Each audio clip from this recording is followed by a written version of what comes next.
Good morning and welcome to the HopeFilled Financial Podcast. I am Jay Disberger, your one and only HopeFilled Financial Coach. Happy New Year. Today we have our first podcast episode for HopeFilled Financial Coaching, and I'm excited for you to join us. We're going to start today and subsequent episodes with a story, followed by a budget tip. In future episodes, we'll be able to answer some of the questions you submit. I don't have any today since the podcast is brand new. And after that, we're going to jump into the main topic and discuss something that's going to help you learn and grow in your personal financial journey as you pursue your hope-filled financial future.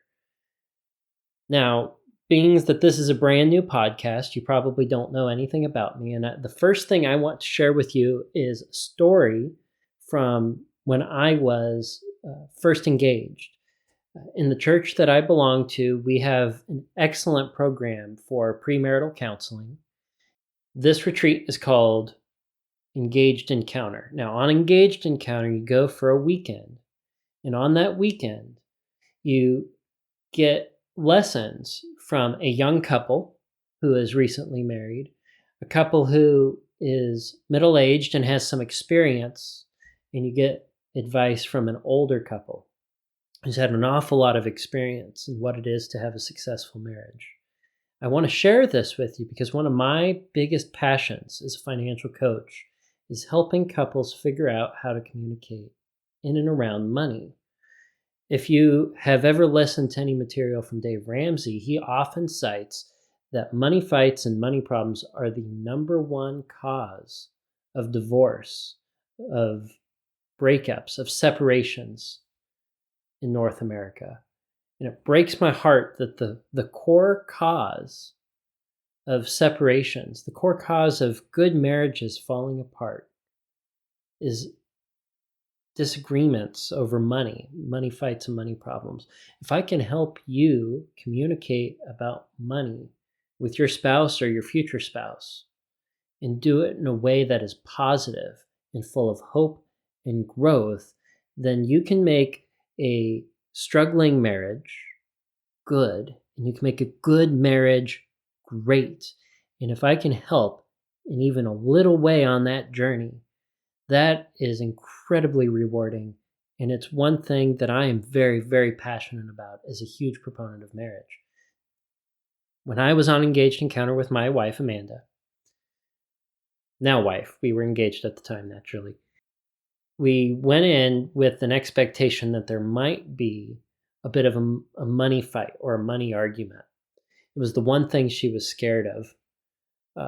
I wasn't too terribly concerned about us having a disagreement on money, but the program did a really good job of, okay, let's talk about what kind of debts you have. Let's talk about what kind of savings you have. Let's talk about, do you run a budget? If so, what kind of budget? How often?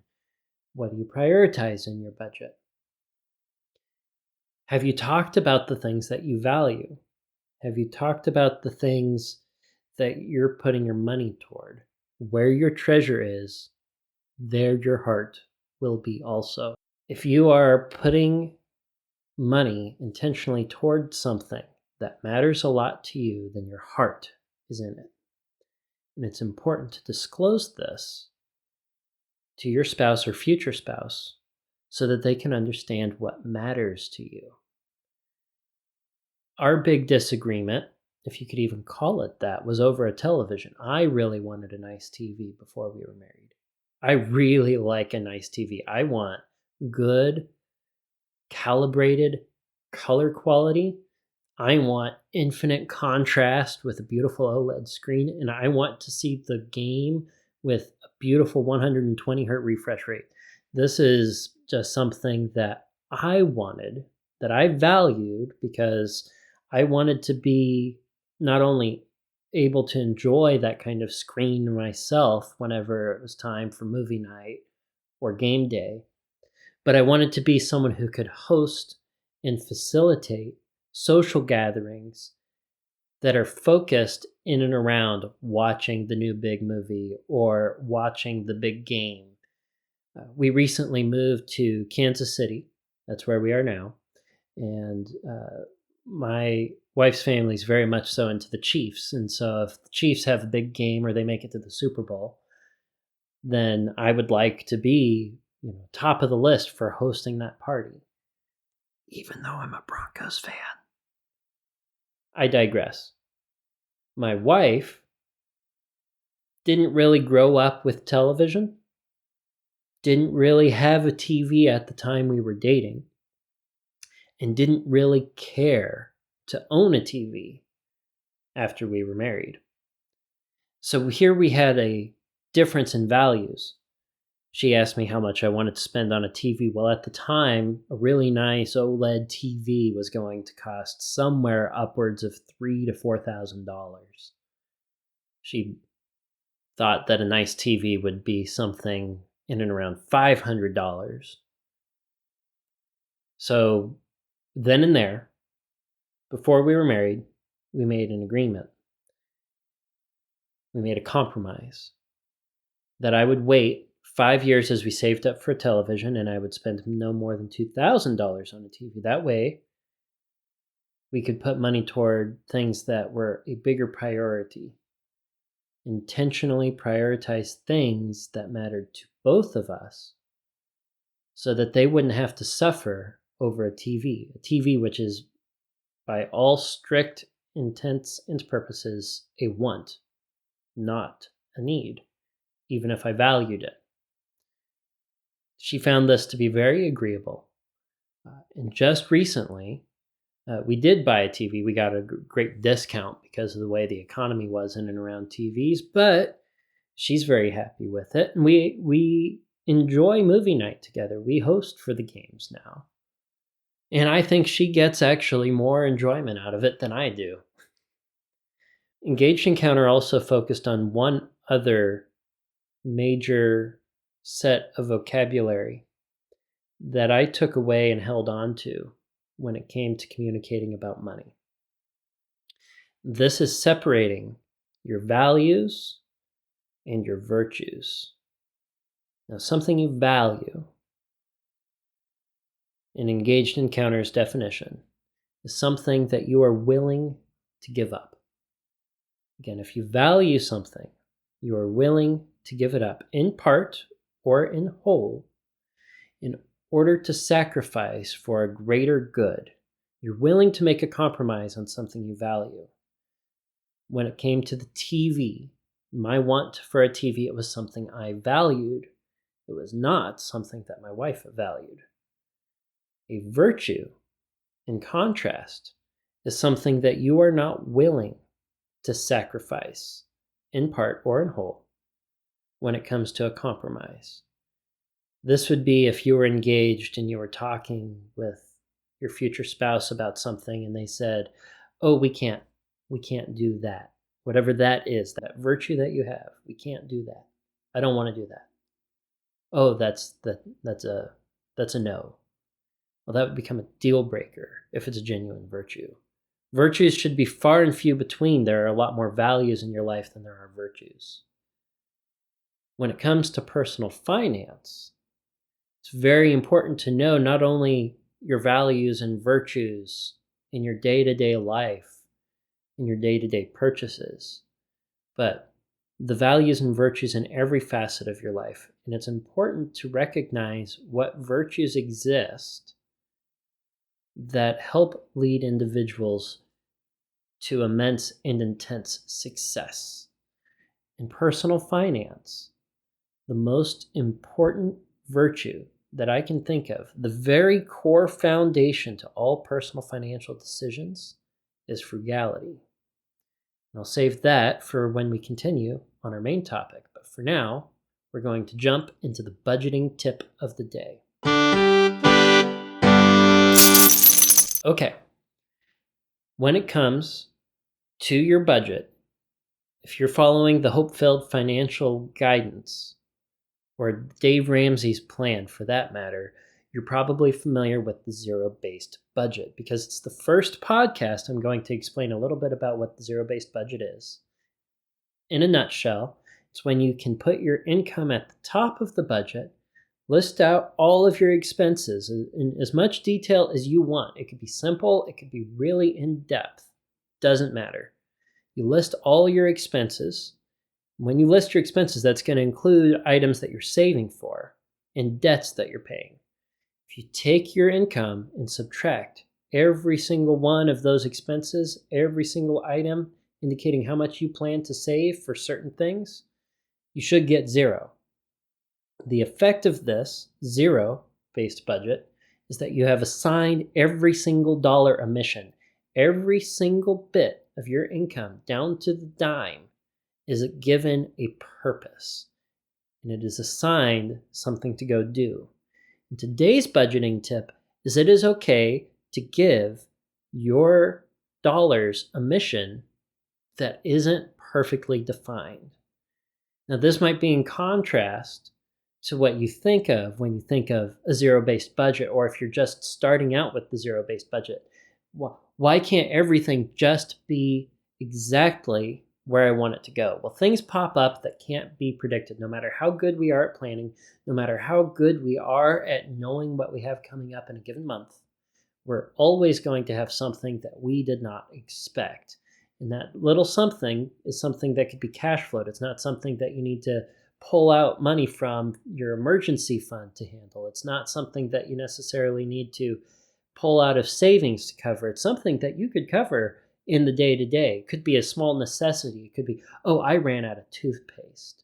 And you didn't have enough room at the end of the month in your grocery line item, in your budget, to throw toothpaste in the cart because you needed to make that squash soup. And that squash is more important than the toothpaste. But you also need toothpaste. And it would be very silly, because you're on a budget, to just not buy toothpaste and wait a week in order to buy toothpaste and go a week without brushing your teeth. Cavities and dental care is going to cost a lot more than that. So it's important to have another random other category, a kind of catch-all in your budget. And you can break that into different sorts of others. When we talk more about budgeting, we could discuss other catch-all category line items. But it's important that you have at least something miscellaneous.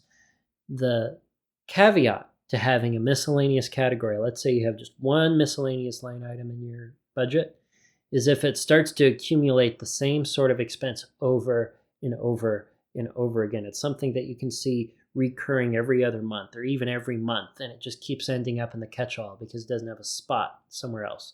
Well, if your miscellaneous items are continuing to catch the same recurring thing, that is an indicator that it doesn't belong in your miscellaneous category. It doesn't belong in other. It belongs in its own category or grouped in a category where it can be accounted for intentionally.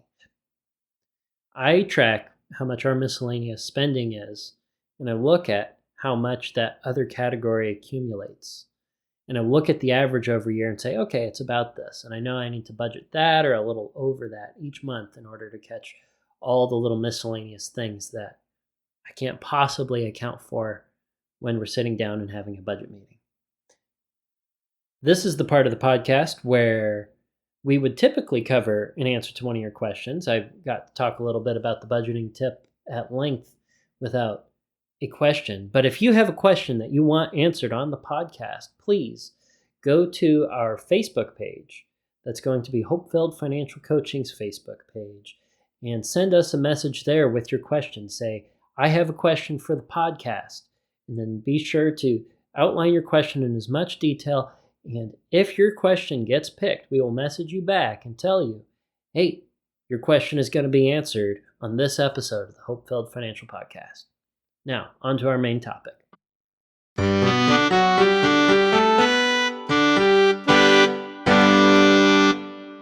Going back to the story, I talked about how the number one foundational virtue that you can have in your personal financial life is frugality.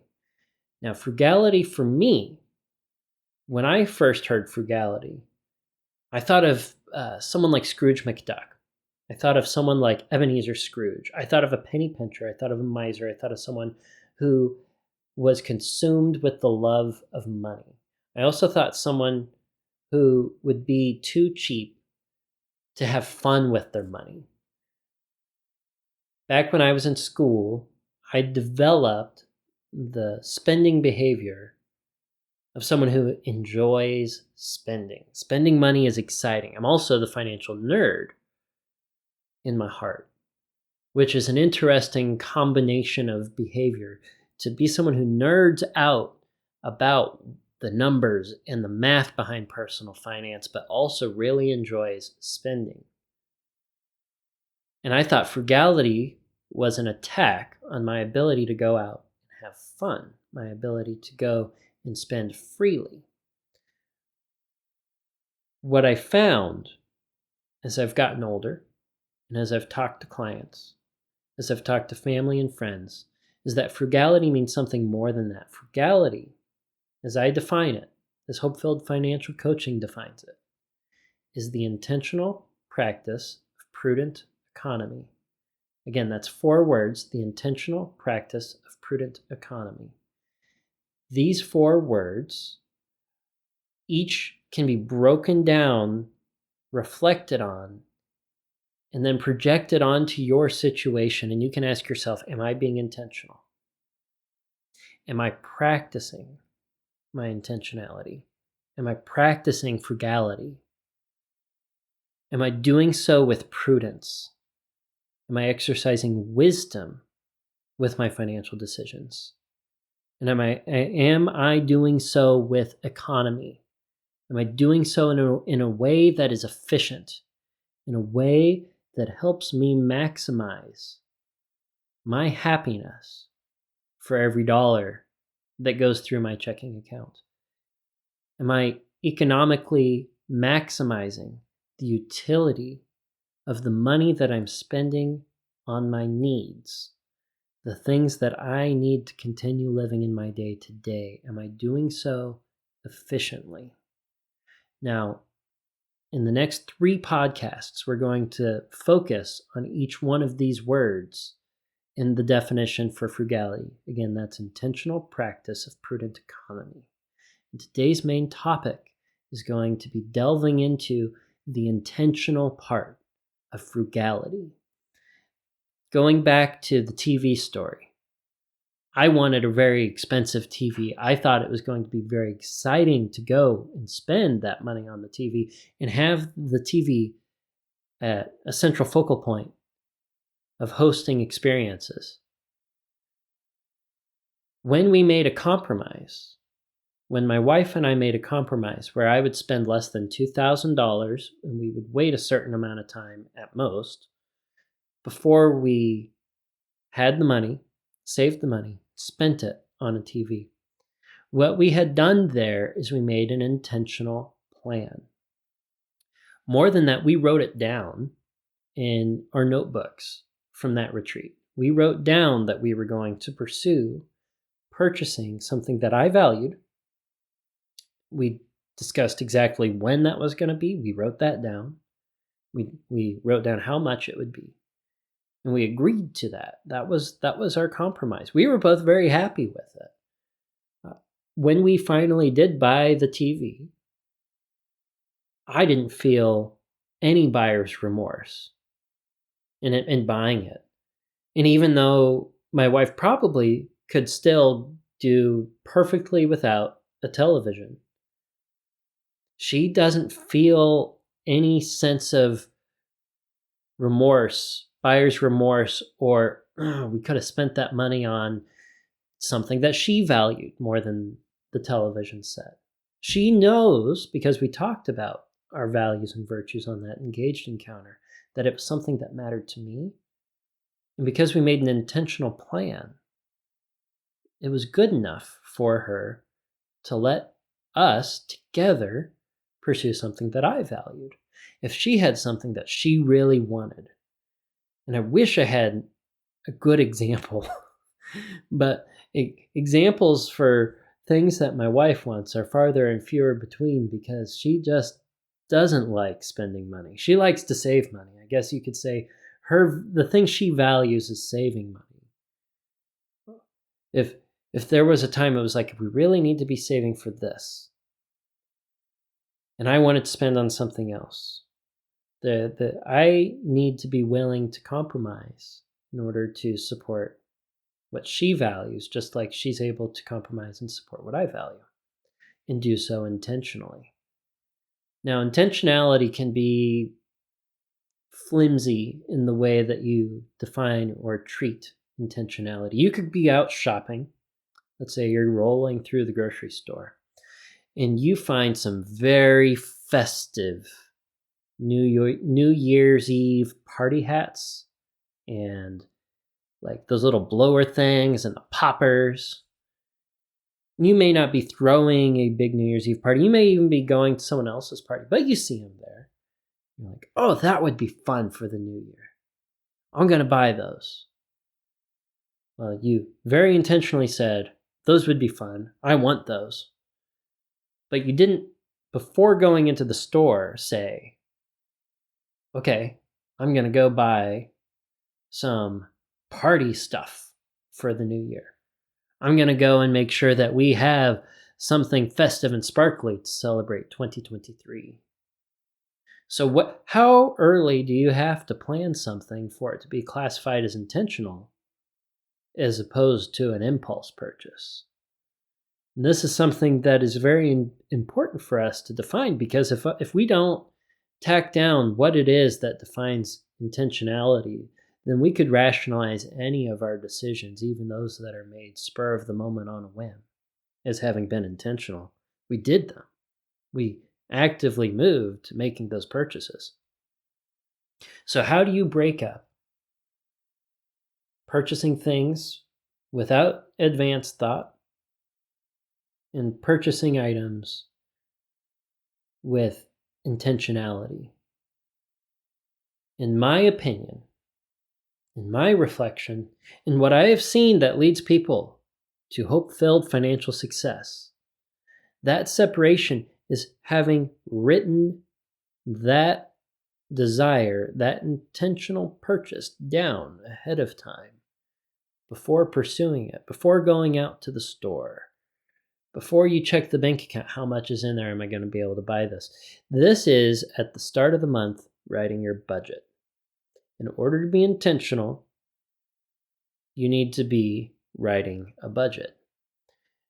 Now, when my wife and I were dating, going back to that engaged encounter conversation, she was very frugal. She would have identified herself as being very frugal. She didn't spend money on anything if she could help it. Again, she's the natural saver in our relationship. But she wasn't writing down a budget every month when we first met.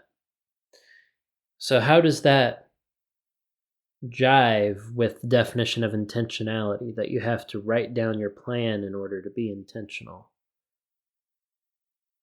Well, I think it matters because when she started writing a budget with me, she spent even less than she would have prior. It allowed her to, without any emotions or outside influence in the moment, influencing her logical, rational, frugal intentionality. She made that plan on paper on purpose ahead of time. This is important to realize, that you may desire to be frugal. You may desire to save instead of spend. You may be a natural saver. But exercising your intentionality by having a budget, if you're not doing it, can help you optimize your intentionality, can help you maximize that desire you have. And if you are the natural spender, like me, if you love to go out shopping, it makes you feel that you did something cool when you go and you fill up the car. It makes you feel, happy to pay for the dinner when you go out on that date and say, hey, I got this. Even if it wasn't something you were planning on doing in advance, having that monthly budget and that intentional plan of, this is what I'm going to spend my money on, can help rein in your spending so that you have some room in your budget to save better than you ever could have without the budget. That's what happened to me. That's what happened in our marriage when we combined our finances and we became intentional together. My wife was able to exercise and witness her desire to save be more of a reality instead of just a mode of day-to-day operation. And I was able to witness being able to go out and spend and do so with purpose and not feel bad about being the spender, but to embrace that being the natural spender was who I was, and that was okay. To have mutual permission in our marriage to go spend on something that needed purchasing. It was powerful and it was freeing. We never had a disagreement as the saver and the spender butting heads. One last thing I want to cover there is I said it gave purpose to the spending. Being intentional is also doing something with genuine purpose. Now, you could say buying the party hats on a whim in the previous example. Well, that had a purpose to it. Was the purpose genuinely thought out, and was it needed? Was it something that probably would have fallen to the wayside when you would consider, well, we're going to this party, maybe we should bring something to this party to share with our hosts. Maybe it's a good practice or the social expectation that we bring a bottle of champagne over to share and to toast to reign in the new year. Maybe you would have bought that instead of the party hats and the little sparkly poppers. Maybe that would have had a better purpose. Maybe that would have brought you more joy or more utility. This comes down to the concept of opportunity cost, one thing over another. The only way that you can know if something is going to have more purpose, more meaning, more value, or give you more joy than an alternative is if you give every dollar a mission at the start of the month in your budget. Now, that is the end of this first podcast. Today, we talked about values and virtues and the concept of frugality, the definition of frugality, and in particular, the intentional facet of frugality. On next week's episode, we are going to continue and we are going to talk about what it is to be putting good virtues, good frugality into practice. Until next week, budget bravely and enjoy your hope-filled financial future. Thank you.